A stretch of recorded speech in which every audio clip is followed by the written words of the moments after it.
नमस्कार साथियों, स्वागत है आपका हमारे YouTube चैनल राजनीति होता में। इस वीडियो में हम लोग डिस्कस करेंगे पॉलिटिकल साइंस के एक बहुत ही महत्वपूर्ण टॉपिक। तो चलिए वीडियो की शुरुआत करते हैं इस नए टॉपिक के साथ।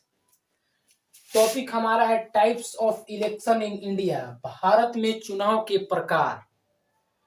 तो भारत में चुनाव के प्रकार टॉपिक को जानने से पहले इलेक्शन क्या होते हैं इसका वीडियो हमारे चैनल पे उपलब्ध है, अगर आप चाहें तो जाकर देख सकते हैं।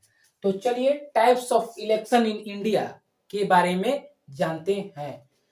भारत में चुनाव के प्रकार, भारत में मुख्यतः चुनाव के 3 प्रकार हैं। तो चलिए इन तीनों प्रकार को हम लोग विस्तार से जानते हैं। पहला जनरल इलेक्शन, जिसको हम लोग हिंदी में आम चुनाव कहते हैं। ये आम और अनार फल वाला चुनाव नहीं है।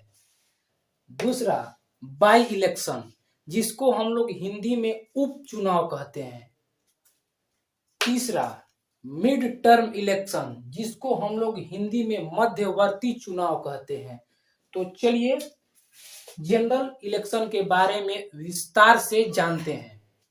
जनरल इलेक्शन, जिसको हम लोग हिंदी में आम चुनाव कहते हैं, जो इलेक्शन पूरे भारत देश में एक साथ कंडक्ट कराया जाता है, उस तरह के इलेक्शन को हम लोग जनरल इलेक्शन कहते हैं।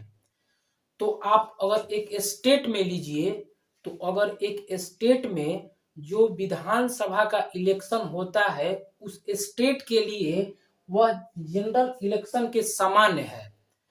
तो चलिए इस टॉपिक को हम लोग डीपली जानते हैं। देखिए, जो इलेक्शन सेंट्रल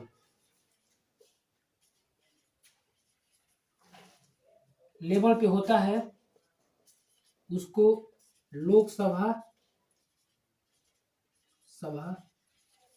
या और पार्लियामेंट इलेक्शन कहते हैं। ये इलेक्शन पूरे भारत देश में कंडक्ट कराया जाता है इलेक्शन कमीशन द्वारा, पूरे भारत देश में। तो पूरे भारत देश में मतलब कि अब उसमें सीट द्वारा बांट दिया गया है, जैसे 545। आइए समझाते हैं विस्तार से। 545 टोटल लोकसभा का सीट है हमारे भारत देश में, 545। इसमें जिस पे उम्मीदवार जीत के जाते हैं वो 543 है। क्यों? क्योंकि इसमें से 2 सीट प्रेसिडेंट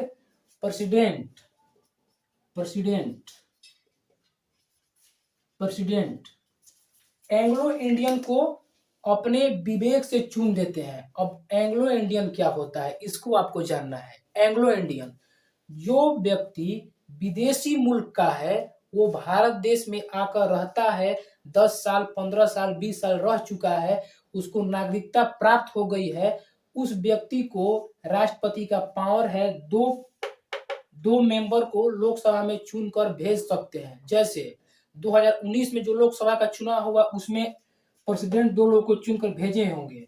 जो 24 में होगा उसमें भी 2 लोग कर चुनकर भेजेंगे। तो देखिए इसके बारे में इतना ही। तो आप जानते हैं बाई इलेक्शन क्या होता है। अब उसी तरह स्टेट में ले लीजिए, स्टेट का बात कीजिए। तो स्टेट में जो विधानसभा का इलेक्शन होता है, तो वो भी एक आम चुनाव की तरह है उस स्टेट के लिए। तो जो स्टेट में होता है वो विधानसभा का इलेक्शन, जिसको हम लोग बोलते हैं विधानसभा इलेक्शन, इसमें भी 2 होते हैं। एक मेंबर ऑफ लेजिस्लेटिव असेंबली, जिसको विधायक ही कहते हैं, लेकिन मेंबर ऑफ लेजिस्लेटिव काउंसिल होता है जो 7 स्टेट में है, उसको भी हम लोग जानेंगे लेकिन आगे आने वाले वीडियो में। चलिए बाई इलेक्शन के बारे में जानते हैं। बाई इलेक्शन क्या है? उपचुनाव।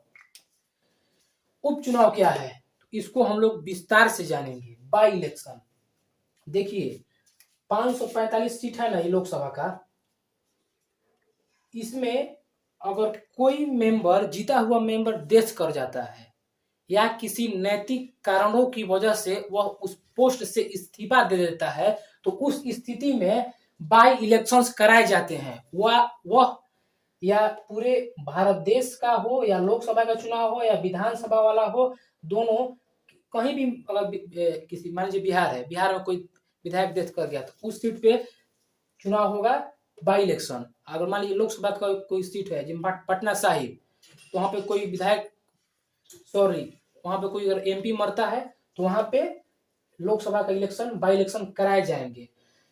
तो ये दो ही केस में हो सकता है, या तो व्यक्ति डेथ कर चुका हो या वह व्यक्ति किसी नैतिक कारणों की वजह से उस पोस्ट को छोड़ दिया हो, उसी स्थिति में बाई इलेक्शन कराए जाते हैं।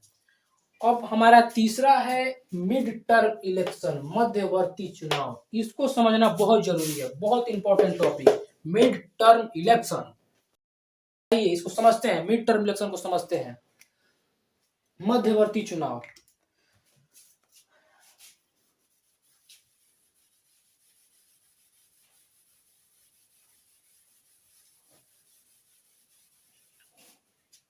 देखिए अगर कोई सरकार बनती है, मिड टर्म इलेक्शन 5 ईयर्स के लिए, लोकसभा में हो या विधानसभा में, वह सरकार 5 साल नहीं चल पाती है, 2.5 साल चली और सरकार गिर गई का ऊपर छत पे से नहीं गिर गई। क्या हुआ कि मान लीजिए फॉर एग्जाम्पल 545 सीट है लोकसभा का एग्जाम्पल हम लेते हैं।